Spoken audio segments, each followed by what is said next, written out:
Sri Ramana Paravidyopanishad, the supreme science of the self as taught by Sri Ramana.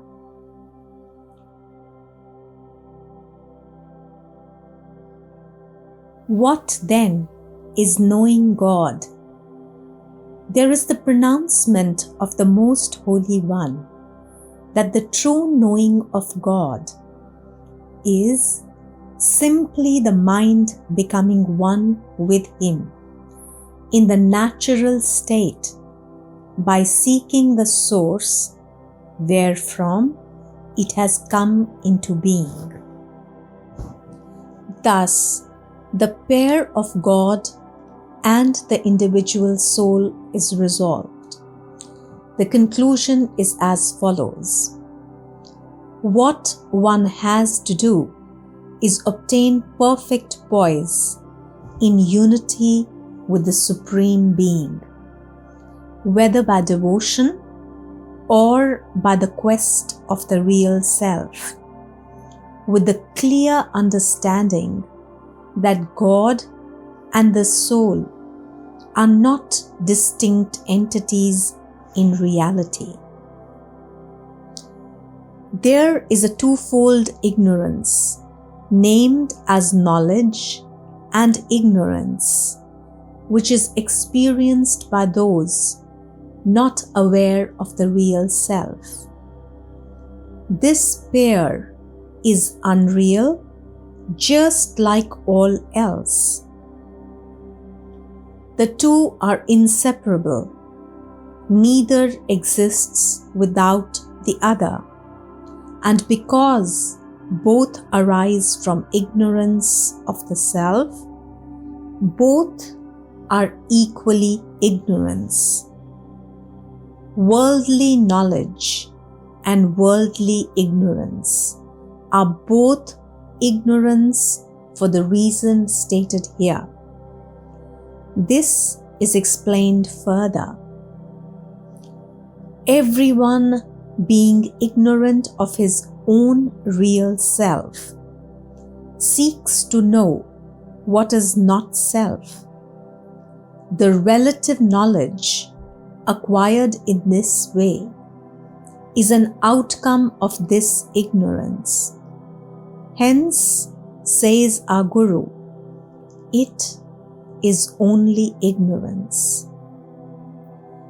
Whatever knowledge one acquires by the intellect and the senses, if it is acquired without first knowing the truth of the one that arises, saying, I am the knower, is all wrong knowledge. He that does not know the self might consider the world, which is unreal, to be real, and he will look upon his own real self, which transcends the world, as an individual soul contained in the world. The intellect, the senses, and the mind are only the servants of the primary ignorance. Hence, the worldly modes of proof serve only to delude the creature. If the ego dies by the quest, whence arises the ego, the experiencer of the two, knowledge and ignorance? With it will be extinguished this pair, knowledge and ignorance. Right awareness is only dwelling in the natural state of the self after the extinction of the ego. In that state, which is free from duality, these two manifestations of ignorance, which belong to the worldly life, do not survive. The sages, Buddhas, call that the state of right awareness. In it, there is neither knowledge nor ignorance. That is the highest state in which there is nothing, whether sentient or insentient, other than the self. The illiterate, the literate, and the knower of the self are all three equally ignorant. The third one also is ignorant because for him there is nothing knowable other than the self. This was what Bhagavan said. The first two are ignorant because they do not know the self.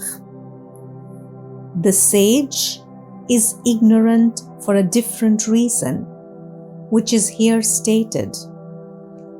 He also said that one who has become established in his own natural state is adorable by all, whether men or angels, as he is not distinct from the Supreme Being. He is also fit to be adored as God by the seekers of deliverance.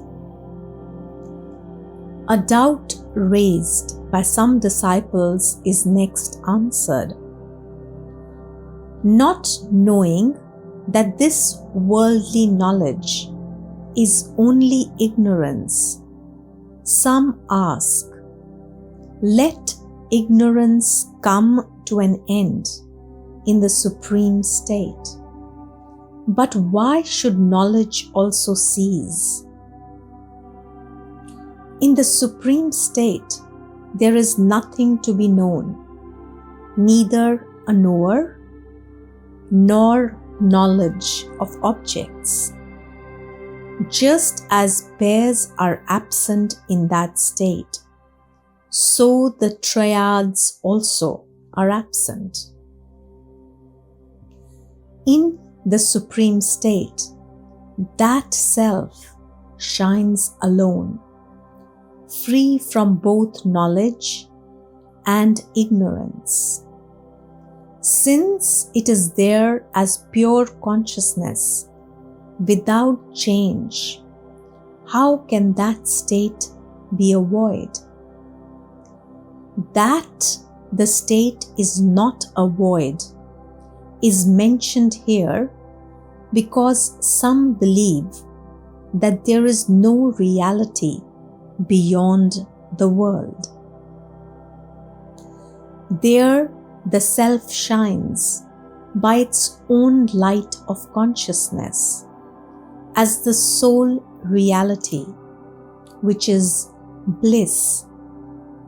In that supreme state, there is no reality to shed light on it, nor anything other that could shine by its light. The consciousness light, which is its nature, neither rises nor sets, but is ever the same without change. It is by borrowing a minute particle of its consciousness that the mind appears conscious. Disciples of non-sages, fearing that in the supreme state the self will cease to be, wish to go to some other celestial world for the sake of eternal happiness. As this world is unreal, so the other worlds are also unreal. For the sage who is in the supreme state, the self is itself the world, and hence that world is real in its own right. Hence, sages are free from all worldly attractions. What do we need, wealth or offspring, for when the self is itself the world? So thinking, the sages, whose desires have all subsided, care not for action, nor for inaction. That self which is consciousness is alone real.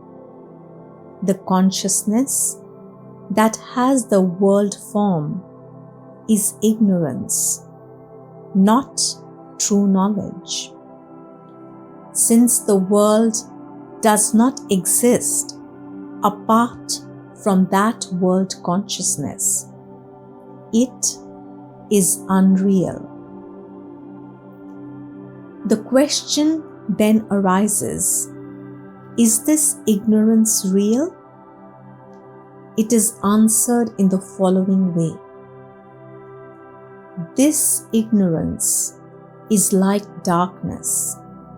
It cannot be said that it exists, as darkness does not bear the light. So, this ignorance does not bear the light of right awareness. But the question arises, in what, when it appears, does this ignorance subsist? The answer is given next.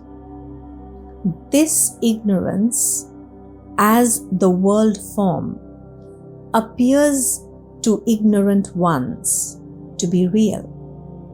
In the Supreme Being, which is consciousness, the world is like unreal jewellery that appears in the relatively real gold. Here, the simile of gold and jewellery is used. It is usually supposed that both are real, but here the jewellery is described as unreal. Why is it so described? If it is asked, how is it said that gold is real, but jewellery is unreal? The answer is that the words are used here by our Guru in order to show that the world, which is the subject of comparison, is unreal. Can this be done? It may be asked. It is answered in the following way. Since a simile is used to convey a clear knowledge of the subject of the teaching, the simile is presented so as to convey the intended meaning. The propriety of thus presenting this simile is shown next. The jewellery was only gold before. It is only that in the middle, and it is that in the end also. Compared to the jewellery, gold is relatively real, and because the jewellery forms are transient, they are unreal. This is in accordance with the Vedantic definition of reality, which is here stated once more. Here, impermanence alone is the test of unreality. Permanence itself is affirmed as the quality of reality. Hence, it follows that ignorance and the world which is born of it are unreal, exactly like the serpent seen in the rope. Another analogy is used next to explain the teaching. Or, as the moving pictures pass upon the unmoving lighted screen in a cinema show, so the series of pictures, namely the world, comes and goes on, the substratum, the real, which is unmoving. In the analogy of the moving pictures, the seer is distinct from them, whereas in the world pictures, the seer is included. Thus, the world differs from the cinema show. The result is that the world and its seer, the individual, are both unreal. Just as the light on the screen remains clear of the shadow pictures when those moving pictures have ceased, so too, when the series of world pictures cease, the consciousness, which is the self, will remain clear as the sole reality. The unreality of the world is further highlighted by the world appearance being made up of a series of momentary pictures, as is shown next. As at every instant of time, the spectator, seeing only a new picture, assumes that what he sees is one. So the ignorant one, seeing an utterly new world every instant, assumes that what he sees is one continuous world. This mistaken view concerns the seer's own body also. From this it follows that the seer, who is only a reflection in the three bodies, is unreal. That is, as unreal as the spectacle, the world. The world appearance is possible only because the real self, which is consciousness, is present as the substratum. As the succession of moving pictures shines only on the screen and by its light, so the world shines only on the real self and by its light of consciousness. Just for this reason, the real self is real in its own right. This world is not at all real in its own right.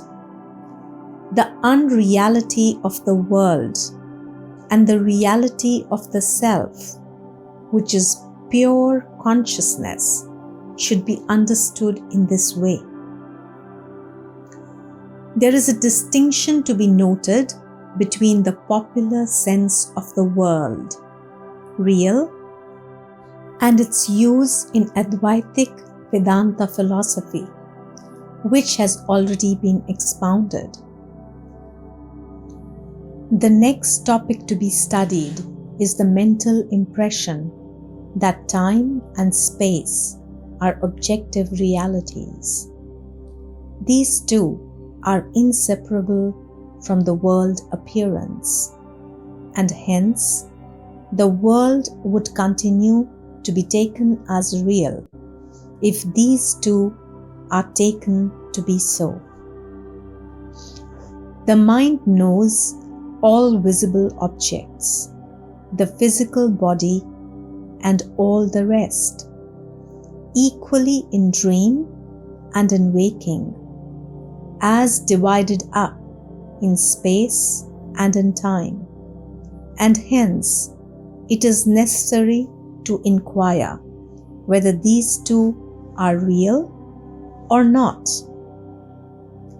These three, namely space, time, and causality, have been shown to be only mental by an Occidental philosopher named Kant by means of good reasons. Bhagavan our Guru makes it clear to the seeker of deliverance from the experience of all men in deep sleep and from the experiences of sages in the supreme state that these three are unreal. Because no one knows space and time in deep sleep, where the mind is latent, and in the supreme state, where the mind is lost. These two are only mental. In the dream state, as well as the waking state, the mind creates these two along with the world. Without them, the mind knows nothing. This is the enduring nature of the mind. Only because of the ignorance, I am the body, does man have the awareness, I am in space and time. Really, we are not in space, nor in time. If we were bodies, then and only then would we be in them. We are not bodies, nor do we own them, since we never became souls.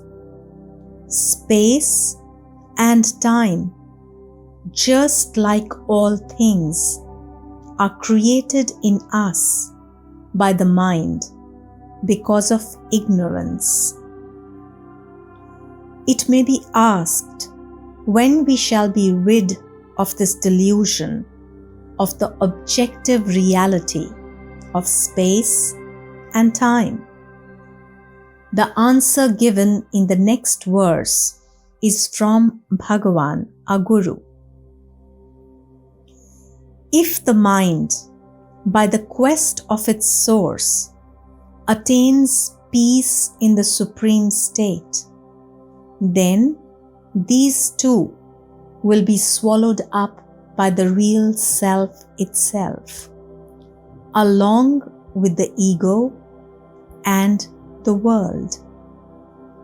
The whole world, which is composed of causes and effects, together with space and time, is illusory. The real self never undergoes change, whether by space or by time or by causality. Since the one real self of all, which is ever the same, never swerving from its true nature, transcending time and devoid of space, and hence infinite, is experienced by the sages. It alone is real, nothing else. The three divisions of time, namely the past, the present, and the future, are next dealt with and shown to be unreal. Also, the divisions of time, namely past, present, and future, are not at all real. The past and the future are dependent upon the present. and are themselves present in their own times. Thus, all time is only present. Men make this division only by words. The eternal reality is indeed the real self alone. Hence, it alone is present, nothing else.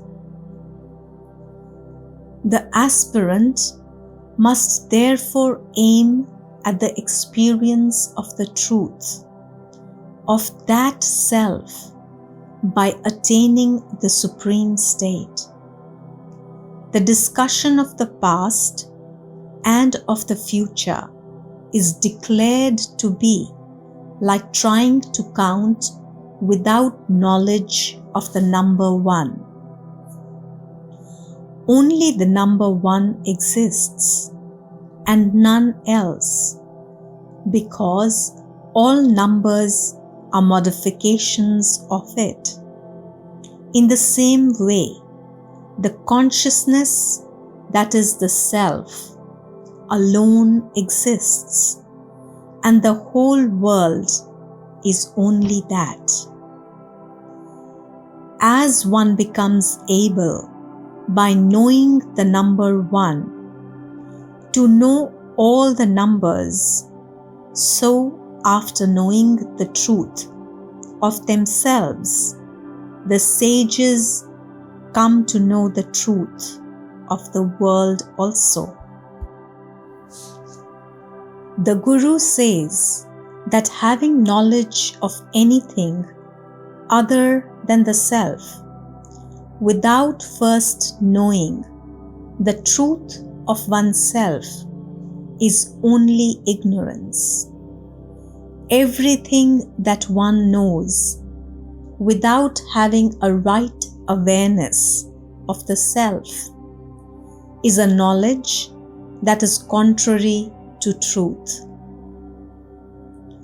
When, by the quest of the self, that self is known, there remains nothing else to be known. To the sage, all things shine only as the self, and hence the self is well known as the all in the Vedantas. Therefore, Bhagavan Sri Ramana says that omniscience is only the state of being the real self. He also says that what is considered as omniscience by the ignorant is only ignorance. How the self is the all is next stated. This world is not other than the body. This body is not distinct from the mind. The mind does not exist apart from the real self. Therefore, that self is all the world. How was I in my previous birth? And how shall I be in the next birth? Such inquiries are only due to ignorance, because the self was never born. Thinking about the totality and the distinct units, individuals, is a pointless activity for seekers of deliverance. Only the enquiry as to the source of him, the ego, who is interested in the totality and the units, will lead to deliverance. By whom and how was the world created in the beginning? What is Maya? What is ignorance? How did the individual soul come into being? Such pointless questions are posed by the deluded ones because they forget the main thing that needs to be inquired into. The secret of creation is briefly stated next. There is no creation apart from seeing. Seeing and creation are one and the same. And because that seeing is due to ignorance, to cease seeing is the truth of the dissolution of the world. Maya is next explained. It is the might of the Supreme Being called Maya, which takes the form of sense perceptions and thereby creates this varied world, which the deluded ones are persuaded is real. Ignorance of the individual is related to the power of illusion that belongs to the Supreme Being. There is no other explanation of creation. Om Namo Bhagavate Sri Arunachal Ramanaya.